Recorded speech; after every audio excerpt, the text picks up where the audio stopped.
సారమైన గీతామాతకు నమస్కారం చేసుకుందాం. ఎందుకంటే ఈరోజు ప్రత్యేకించి గీతా జయంతి. అయితే పెద్దలు భారతము పురాణములు వీటి యొక్క చరిత్ర చేసిన వాళ్ళు ఏమిటంటారంటే, భగవద్గీత ఈ రోజు కృష్ణ పరమాత్మ ఉపదేశించలేదు, మార్గశిర శుద్ధ త్రయోదశి నాడు ఉపదేశించాడు కనుక అదే గీతా జయంతి అని పెద్దలు చాలామంది నిర్ధారించారు. అందులో సందేహమేం లేదు. కానీ ఈరోజు గీతా జయంతి చేయడం సమంజసమా అంటే సమంజసమే. అది ఎలాగో అనేది కొంచెం తెలుసుకోవాలి. భీష్మ ఏకాదశి అని వినుంటారు చాలామంది. అది ఎప్పుడు వస్తుంది? మాఘశుద్ధ ఏకాదశి నాడు. కానీ అప్పుడు చాలామంది అనుకుంటారు భీష్ముడు ఆ రోజునే పరమపదించాడని. కానీ ఆయన మాఘశుద్ధ అష్టమి నాడు పరమపదించాడు. మరి ఏకాదశిని ఎందుకన్నారంటే, ఏకాదశి విష్ణుప్రీతి కనుక, విష్ణువ్రత పరాయణులందరూ ఏకాదశిని పాటిస్తారు కనుక ఆ అష్టమికి సమీపంలో ఉన్న ఏకాదశిని భీష్మ ఏకాదశి చేశారు. అదేవిధంగా మార్గశిర శుద్ధ త్రయోదశి నాడు భగవానుడు గీత చెప్పిన ఆ గీత చెప్పిన నారాయణుడికి ప్రీతిపాత్రమైనటువంటి వ్రతానికి ముఖ్యమైనటువంటి ఏకాదశిని గీతా జయంతిగా మనం నిర్వహించడంలో ఔచిత్యం ఉన్నది. ఆ విధంగా మనం చేసుకుంటున్నాం. భగవద్గీత అధ్యయనం, పారాయణం రెండూ చాలా అవసరం. పారాయణం అనే మాటకు మనం అర్థం చెప్పుకున్నాం. ఇదే నాకు పరమమైన అయనము అంటే ఇదే నాకు మార్గము, ఇదే నాకు ఆశ్రయము, దీనివల్లనే నేను తరిస్తాను, ఇది నాకు పరమ సాధనము అని గీతని పట్టుకుంటే గీతా పారాయణం అవుతుందండి ఇక్కడ. అయితే గీతను ఊరికనే శ్లోకాలు చదివితే ప్రయోజనం ఉందా అంటే ఉంటుంది. ఎందుకంటే ముందు శ్లోకాలు చదివితే తర్వాత ఎప్పటికైనా అర్థం తెలుసుకోవాలనే భావం కలుగుతుంది. అర్థం తెలుసుకుంటే పరమార్థం లభిస్తుంది. అంతేకాదు ఈ శ్లోకములు సాక్షాత్ పరమాత్మ నోటి నుండి వచ్చినవి. మహర్షి అయినటువంటి నారాయణాంశ సంభూతుడైన వ్యాస భగవానుడు సంకలనం చేసినటువంటివి. అందుకే ఇవి మంత్రములే, అందులో సందేహం లేదు. దీని ప్రభావం ఇటీవల అనేక విధాలుగా మనకు కనబడుతున్నది. కొన్ని శతాబ్దాల కాలం నుంచి. ఎందుకంటే భారతీయ సంస్కృతి విషయం ప్రపంచానికి తెలుస్తున్న దగ్గర నుంచి ప్రపంచ ప్రసిద్ధులైన కేవలం మతతత్వవాదులు మాత్రమే కాకుండా విజ్ఞాన శాస్త్రవేత్తలు, మానసిక తత్వశాస్త్రవేత్తలు, మేధావులు, తత్వశాస్త్రవేత్తలు వీరందరూ కూడా భగవద్గీతని మించిన గ్రంథం లేదని శిరస్సును పెట్టుకుంటున్నారండి. ఇక్కడ విశాల హృదయంతో ఆలోచించిన పాశ్చాత్యులందరూ ఈ పని చేస్తున్నారు. కొద్ది కాలం క్రితం వచ్చింది, పత్రికల్లో వచ్చినది, తెలుగు పత్రికల్లో కూడా అది వచ్చినది. దాన్ని కొన్ని వాక్యాలు యథాతథంగా పత్రికా భాషలో ఎలా వచ్చిందో గమనిస్తే ఆశ్చర్యం వేస్తుంది మనకు. వాళ్ళు శీర్షిక ఏం పేరు పెట్టారంటే, గీతా శ్రవణం మధుమేహానికి మందు అని పెట్టారు. అది ఆశ్చర్యకరమైన అంశం. అందులో మాట అంటారు, మానసిక ఉల్లాసాన్ని పెంపొందించి శారీరక రుగ్మతలను పటాపంచలు చేసే సంజీవిని గీత అని తాజా అధ్యయనంలో వెల్లడైంది అన్నారు. పైగా వీళ్ళెవరు మతతత్వవేత్తలు లేదా మత సంస్థలు చేయలేదు, విశ్వవిద్యాలయాలు చేసే, యూనివర్సిటీస్ చేసే. ఎన్ని యూనివర్సిటీస్ అంటే ప్రధానంగా భారతదేశంలో ఉన్న అనేక యూనివర్సిటీస్ అండర్లో ఉన్న ఆసుపత్రులు, అక్కడున్న వైద్య శాస్త్రవేత్తలు, ఇతర దేశాల్లో వాళ్ళు కూడా కలిసి చేసేట పరిశోధన. అందులో ఒకరు హైదరాబాదులో ఉన్న ఉస్మానియా జనరల్ ఆసుపత్రి ఎండోక్రైనాలజీ హెచ్ఓడి, ఆయన ఇందులో ఉన్నారు. ఆయన పరిశోధనలో మాట అంటారు, వ్యాయామం ఆహార నియమాలు పాటిస్తూ గీతను వినాలి అన్నాడు. అలా గీతను విన్నట్లయితే అవి శారీరకంగా పనికొస్తాయి, ఇది మానసికంగా పనిచేస్తుంది అని చెప్పారు. అంటే ప్రతి వాళ్ళు అందులో చెప్పే అత్యంత పరమార్థం అర్థం చేసుకోలేకపోయినా గీతను వినడం మొదలుపెట్టాక ఆలోచనలో మార్పు వస్తుందండి తప్పకుండా. ఎందుకంటే దేహాదులకు విలక్షణమైన నీ స్వరూపాన్ని చెప్తూ ఉంటే సచ్చిదానంద ఘనుడువైన అని సత్యాన్ని ప్రతిపాదన చేస్తూ పరమాత్మ ఉన్నాడు, ధైర్యంగా ఉండు, ఆయన పట్టుకుని తరిస్తావు అని చెప్తూ, అయితే ధర్మబద్ధంగా ఉండు. ధర్మము ధైర్యము రెండు ఉండాలండి జీవితంలో. ధర్మం ఉండాలి, ఈశ్వరుడు ఉండాలి, ధైర్యం ఉండాలి. అంతేగాని ధర్మం వదిలితే ధైర్యం పనిచేయదు. అందుకే ధర్మధైర్యాలు రెండూ ఉండాలి. నీవు చెయ్యగలిగిన ధర్మం పాటిస్తూ ఈశ్వరుని ధైర్యంగా పట్టుకుంటే నువ్వు చేయాల్సిన ధర్మం ఆయన తప్పకుండా చేయిస్తాడు. అది అందుకే ధర్మధైర్యాలు రెండూ ఇచ్చేటువంటి శక్తి భగవద్గీతకు ఉన్నది. తర్వాత ఒక మాట అంటారు, ఇది ఎవరెవరు చేశారు అంటే, భారతదేశంలో పలు ఆసుపత్రుల వైద్యులు, బంగ్లాదేశ్లో ఢాకా మెడికల్ కాలేజ్ హాస్పిటల్ ఒకటి, మిడ్ఫోర్డ్ హాస్పిటల్, పాకిస్తాన్లో ఆగాఖాన్ యూనివర్సిటీ వైద్య శాస్త్రజ్ఞులు, వీళ్ళందరూ పరిశోధించి చెప్పిన విషయం ఒక వ్యాసంగా వచ్చింది. అది ఎక్కడొచ్చింది? Indian journal of endocrinology and metabolism అనేటువంటి వ్యాసంలో వివరణ ఉన్నదండి. భారతీయులుగా, హిందువులుగా మనం గర్వించదగ్గ గొప్ప అంశం ఇది ఇక్కడ. ఎందుకంటే హిందూ ధర్మములు, వేదము, ఉపనిషత్తులు, పురాణములు, ఇతిహాసములు, వాటి సారమంతా భగవద్గీతలో ఉంది. అందుకే భక్తి కానీ, ధర్మం కానీ, జ్ఞానం కానీ మూడేగా. ఆ మూడు ఇందులో చెప్పబడుతున్నాయి. అదే హిందూ దేవతల విజ్ఞానం, దేవత ఉపాసనలు, దేవతా భేదములు అవన్నీ భగవద్గీతలో ఉన్నాయి. అందుకే భగవద్గీత అంత ఉత్కృష్టంగా చెప్పబడుతున్నది. మరొక్క చిన్న అనుభవం చెప్పాలి. మొన్న ఈ మధ్య ఋషిపీఠం ఆధ్వర్యంలో జరిగినటువంటి గీతా అధ్యయన తరగతుల గురించి తెలుసు. 9 అధ్యాయాలు వాళ్ళు 1.5 ఏళ్లలో ప్రాక్టీస్ చేసి ఇక్కడికి వచ్చి కొందరు ఆన్లైన్ ద్వారా కొందరు ఏకకాలంలో ఉచ్చారణ దోషం లేకుండా పారాయణ చేశారు. వీరందరూ అర్థసహితంగా నేర్చుకుంటున్నారు. అయితే అందులో నేర్పుతున్నటువంటి అధ్యాపకులుగా కొందరు ఉన్నారు. వాళ్ళు ముగ్గురు వచ్చారు. ఒక ఆమె అమెరికాలో ఉన్నది, రావలసినది రాలేకపోయారు, సమయం కుదరక. ఆవిడ అనుభవం ఒకటి ఉన్నదండి. ఈ పాఠాలు నేర్పడానికి ఆవిడ సిద్ధపడ్డారు. ఆవిడ నేర్చుకున్నారు కనుక నేర్పడానికి సిద్ధపడ్డారు. సిద్ధపడ్డప్పటికీ ఆవిడికి మెడికల్ రిపోర్ట్ ప్రకారం క్యాన్సర్ 4th స్టేజ్లో ఉంది. ట్రీట్మెంట్ తీసుకుంటున్నారు, ఇది నేర్పుతూ ఉన్నారు. 9 అధ్యాయాలు పూర్తి అయ్యేటప్పటికీ కంప్లీట్లీ క్యూర్డ్ అనే రిపోర్ట్ వచ్చిందండి. పారాయణకున్న ప్రభావం అలా ఉంటుంది. అందుకే పారాయణకి ఏం ప్రభావం అంటే నీకేం తెలుసు, అందులో ఉన్న మంత్రాక్షరాలు ఒక్కొక్కటి కూడా. అయితే చిత్రం ఏంటంటే ఇలా రీసెర్చ్లు చేస్తే ఋషులు అందించిన ప్రతి గ్రంథానికి మహిమ ఉంది.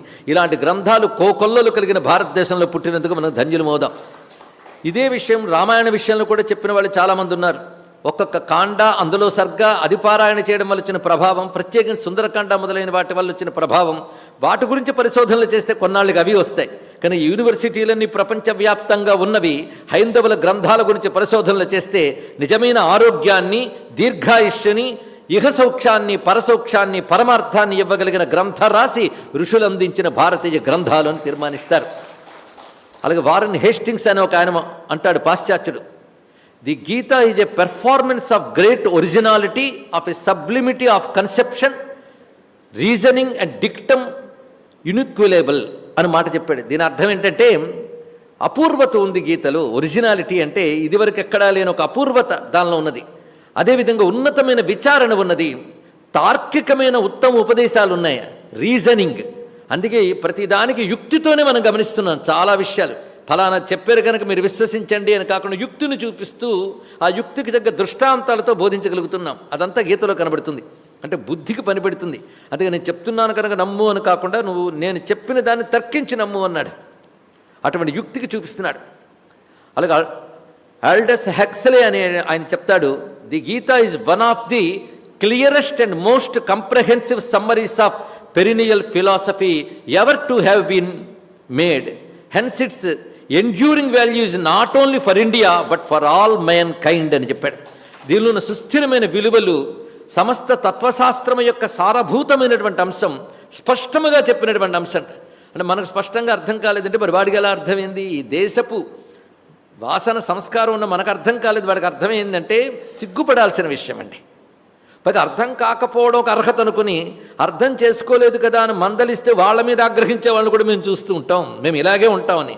దీన్ని బట్టి పాశ్చాత్యులు వీటిని గ్రహించి జీవితాన్ని మార్చుకుంటున్నారంటే మనలో ఎలాంటి మార్పులు రావాలో ఆలోచించండి. మరొక విషయం ఏంటంటే కొద్ది కాలం క్రితం ఒక పుస్తకం విడుదలైంది. అది రచించిన ఆయన స్టీఫెన్ ఆర్ కోవే. ఈయన మతతత్వవేత్త కాదు, ఈయన కూడా ఒక మేధావి, తత్వశాస్త్రవేత్త, మానసిక తత్వశాస్త్రవేత్త. ఆయనకు పుస్తకం రాశాడు. అది ది బెస్ట్ సెల్లర్స్లో ఒకటి.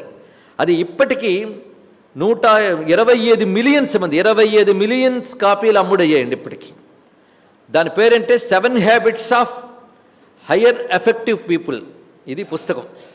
మొత్తం ఆయన భగవద్గీతను బేస్ చేసుకుని రచించాడు. ఇది ఆశ్చర్యకరమైన అంశం. గీత ప్రకారంగా ఉన్న విషయములన్నీ చూపించాడు. కనుక సక్సెస్కి, పర్సనాలిటీ డెవలప్మెంట్కి గీత కంటే గొప్ప పాఠం లేదన్న విషయాన్ని ఈ గీతా జయంతి సందర్భంగా మరొక్కసారి మనం తెలుసుకుని, భగవద్గీత కించిదధీత అని భగవత్పాలు వారు ఎందుకు అన్నారో తెలుసుకుని అధ్యయనం చేయాలి. గేయం గీతా నామ సహస్రం, జేయం శ్రీపతి రూపమజస్రం, నేయం సజ్జన సంగే చిత్తం, దేయం దీనజనాయచ విత్తం, భజగోవిందం అని భగవత్పాదుల వారి శాసనాన్ని గ్రహించి, భగవత్పాదుల వారు ఎంత ప్రేమ లేకపోతే మహాభారత పురాణాలన్నింటిలోని ఆయన గీతనే తీసుకొచ్చి భాష్యం రచించారండి. 10 ఉపనిషత్తుల 12 రాశారు ఆయన. 12 ఉపనిషత్తుల తర్వాత బ్రహ్మసూత్రాలకి, ఆ తర్వాత గీతకే భాష్యం రచించాడు ఆయన. ఈ 3 భాష్యాలు సారమే అన్నీ అన్నాడు. శ్రవణానికి ఉపనిషత్తులు, మననానికి బ్రహ్మసూత్రం, నిధిధ్యాసనానికి భగవద్గీత అన్నాడు మహానుభావుడు. చూడండి ఇక్కడ. అయితే మునిపే చెప్పినట్లు శ్రవణకాల సంస్కారం మాత్రమే కాకుండా మళ్ళీ మరో రోజు శ్రవణం వరకు కూడా మనస్సులో ఉత్తమ సంస్కారాలు తెచ్చుకోవాలి. రోషాలు, పౌరుషాలు, రాగాలు, ద్వేషాలు, భయాలు, కోపాలు, తాపాలు, ఇలాంటి పడగలు, విషపు ఫణాలు పడగలెత్తుతుంటే అణచడానికి గీతా విజ్ఞానం మనం సాధనగా చేసుకోవాలి. సాధనగా చేసుకోనంత కాలం విన్నంత మాత్రం ప్రయోజనం అంటే తత్కాల ప్రయోజనమే, సంపూర్ణ ప్రయోజనం మనం పొందాలి. కానీ గీత ఎందరికి పంచాలో తెలుసుకోండి ఇక్కడ. కనుక భగవద్గీత ఒక మత గ్రంథం పంచినట్టు కాకుండా సమస్త మానవాళికి పనికొచ్చేటువంటి ఇహపర సాధనమైన గ్రంథాన్ని పంచగలిగేటటువంటి సత్తా కలిగిన హిందూ మతానికి చెందిన వాళ్ళమని మనం సగర్వంగా చెప్పుకుందాం. ఇది సర్వజనీన గ్రంథం అని చెప్తూనే అది హిందూ మత గ్రంథం అని కూడా చెప్పుకుందాం. సార్వజనికమైన విశ్వజనీనమైన విజ్ఞానం ఇచ్చిన హిందూ మతంలో పుట్టినందుకు వివేకానంద చెప్పినట్టు గర్విస్తూ భగవద్గీతలో ప్రత్యేకత ఏమిటి అంటే ఇది పరమాత్మతత్వాన్ని ప్రతిపాదన చేస్తుంది. కనుక పరమాత్మని శివుడను ఉపాసించే శైవ సంప్రదాయం వాళ్ళకి ఇదే ప్రమాణం, ప్రతి వారికి ఇదే ప్రమాణం. అందుకే భగవద్గీత మొత్తాన్ని శివపరంగా వ్యాఖ్యానించిన మహావ్యాఖ్యాతులు ఉన్నారండి. అది సంస్కృత వ్యాఖ్యానం, చాలా విస్తారమైన వ్యాఖ్యానాలు ఉన్నాయి. ఇందులో ప్రధానమైనటువంటి వారు శ్రీకంఠాచార్యులు వారు. ఆయన భగవద్గీత అంతా శివుడు పరంగా వ్యాఖ్యానించారు. దానికి ఆయన శృతి ప్రమాణములే తీసుకున్నారు. వేద ప్రమాణాలు, ఆగమ ప్రమాణాలు, పురాణ ప్రమాణాలతో ఆయన భగవద్గీత మొత్తం శివప్రాధాన్యంగా శివపారమ్యంగా చెప్పాడు. ఆయన కృష్ణ పరమాత్మ కూడా ఆ పరమాత్మను ఆశ్రయించు ఒక్కొక్కప్పుడు ఆయన ప్రథమ పురుషులు చెప్తూ ఉంటాడు. అది వాళ్ళకి సౌలభ్యంగా దొరికింది. కానీ అహం ఈశ్వర అని చెప్పినటువంటి వాక్యములు ఉన్న ఉత్తమ పురుషులు ఏదేమైనప్పటికీ వారు చక్కగా శివపరంగా వ్యాఖ్యానించారు శ్రీకంఠాచార్యులు వారు. అలాగే కాశ్మీర మహాపండితుడు, శైవ పండితుడు అభినవ గుప్తాచార్యులు వారు. ఈయన సామాన్యుడు కాడు. ఈయన భరతుడి నాట్యశాస్త్రానికే భాష్యం రచించిన మహానుభావుడు, గొప్ప పండితుడు. భారతదేశం గర్వించదగ్గ మహాకవుల్లో, పండితుల్లో, తత్వవేత్తల్లో ఒకడు అభినవ గుప్తాచార్యులు. ఆయన కూడా మొత్తం భగవద్గీతకి శివపరంగానే వ్యాఖ్యానం చేశారు. ఇలా మనకు అనేకం కనబడుతూ ఉంటాయి. ఇది సనాతన ధర్మం గురించి అవగాహన కలిగిన వారికి వేటి మీద కూడా విభిన్న అభిప్రాయాలు ఏర్పడవు. వాటన్నిటిని సమన్వయించగలిగే శక్తి భగవద్గీతకున్నది. అందుకే అరబిందో ఒక మాట అంటారు, భగవద్గీత ఎలాంటి గ్రంథం అంటే దానిపై 100 వ్యాఖ్యానాలు రాసిన మరో 100 వ్యాఖ్యానాలు కూడా చేయగలిగే శక్తి కలిగినటువంటి గ్రంథము అని తెలియజేశారు. విదేశస్థులు కూడా భగవద్గీత గురించి మనోవికారాలు లేకుండా నిర్మల హృదయంతో చదివిన విదేశస్థులు అనేక మంది. వాళ్ళు ఏవి చెప్పారు అంటే 9 రోజులు వాళ్ళు చెప్పిన పేర్లు చెప్పడానికి అయిపోతుంది. వాళ్ళు అలాగే భగవద్గీతను ఎంత కీర్తించారంటే వాళ్ళ మత గ్రంథాలను చదివారు, కానీ ఇంత నిర్మలమై సర్వవ్యాపకమై విశ్వజనీయమైన సత్యాన్ని చెప్పిన గ్రంథం భూమి మీద మరొకట్లేదని చెప్పారండి. అది భగవద్గీత యొక్క గొప్పతనం. అలాంటి భగవద్గీతని మన వారసత్వ సంపదగా, ఋషుల సంపదగా పొందిన హిందూ ధర్మంలో పుట్టడం మనం చేసుకున్నటువంటి అదృష్టం. భగవద్గీత క్షుణ్ణంగా చదవగలిగితే వాడు ప్రపంచంలో సామరస్యాన్ని నిలబెట్టగలడు, ఎవరి మానాన వాళ్ళ బతకనివ్వగలడు, తాను బతకగలడు. ఇది తెలుసుకోండి ఇక్కడ. అంతేగాని ఇంకోడిని అవమానించడం, నిందించడం, మార్చడం, పరిమార్చడం ఇలాంటి పనులు చేయరండి. భగవద్గీతలో విశేషం అది.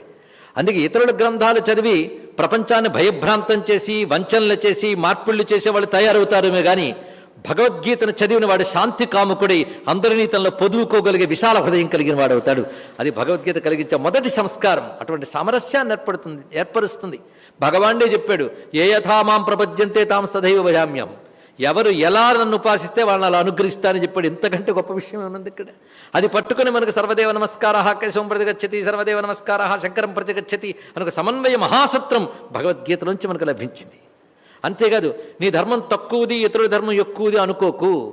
నీకంటూ విద్యుక్తమైనటువంటిది ఏదైతే నీకు ధర్మంగా లభించిందో దానిని ప్రేమించు, దాన్ని ఆచరించు, అది నీకు సద్గతినిస్తుంది అని చెప్పడంలో ఏ ఒక్కడు తక్కువ వాడు కాడు, ఏ ఒక్క పని తక్కువ పని కాదు. నీ పని నువ్వు శ్రద్ధగా నాకు అర్పణంగా చేస్తే నీ ముక్తినిస్తానని అద్భుతంగా చెప్పినటువంటి గ్రంథం భగవద్గీత అండి. ఇక్కడ ఇంతకంటే ఇంకేం కావాలండి? ముందు బేసిక్గా వినగానే కలిగేటువంటి ఒక మహా సందేశాలు ఈ 2. ఇంకేం కావాలి? అందుకే మహానుభావుడు ఒక మాట చెప్తాడు, స్వామి వివేకానంద భగవద్గీత గొప్ప సందేశం గురించి. The reconciliation of the different parts of dharma and the work without desire or attachment, these are the 2 special characteristics of Gita అన్నాడు. భగవద్గీత యొక్క 2 ప్రధాన లక్షణాలు ఏంటి అంటే, ధర్మం యొక్క అనేక మార్గాల్ని సమన్వయించడం ఒకటి, సంకల్పము అదేవిధంగా అంటుకోవడము లేకుండా కర్మని ఆచరించడం అనేది. ఈ 2 భగవద్గీత చూపించే ప్రధాన ఉపదేశాలను 2 వాక్యాల్లో చెప్పాడు మహానుభావుడైన స్వామి వివేకానంద. గీతను అర్థం చేసుకున్న వాళ్ళల్లో ఆయన ఒకడు. ఈ విధంగా భగవద్గీత యొక్క ప్రశస్తి అనేక రకాలుగా చెప్పబడుతుంది.